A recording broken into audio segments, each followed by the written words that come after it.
Hungary declared its southern border with Croatia closed to migrants on Friday, diverting them into tiny Slovenia in a measure of Europe's disjointed response to the flow of people reaching its shores in flight from war and poverty.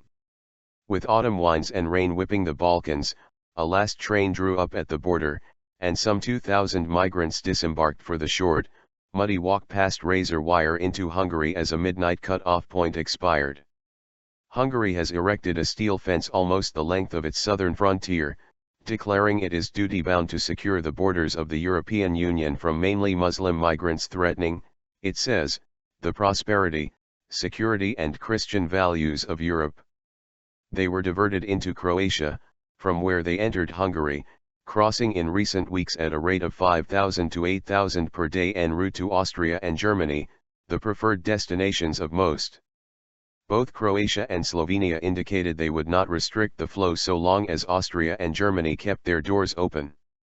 But the scale threatens to test the resources of Slovenia, an alpine state of 2 million people, and of Croatia and Serbia if a backlog builds, with weather conditions deteriorating fast.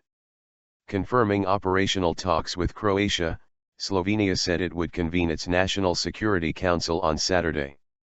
If Germany closes its border or restricts border crossings, then Slovenia will act accordingly, Slovenian Foreign Minister Karl Erjavec told a news conference. But so far there are no indications or information that Germany is to change its policy.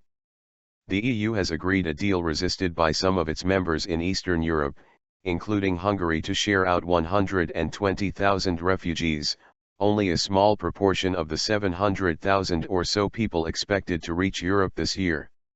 Transit zones.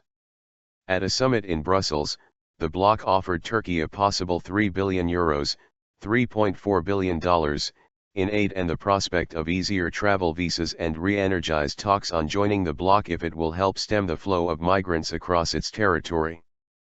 But Hungarian Foreign Minister Peter Szijjártó said this fell short of Budapest's demands, which include formation of a common force to protect the borders of Greece, where many arrive by boat and dinghy across the Aegean from Turkey before heading north through Macedonia and Serbia. Migrants would be able to submit asylum requests at two so-called transit zones to be set up on the border with Croatia. A similar system in place on Hungary's border with Serbia has seen asylum requests summarily rejected, slowing the flow of migrants to a trickle and drawing fire from the United Nations Refugee Agency, UNHCR, and human rights groups, who say refugees are being denied their right to protection under international conventions. Those who try to breach the fence are rounded up, put on trial and in almost all cases expelled.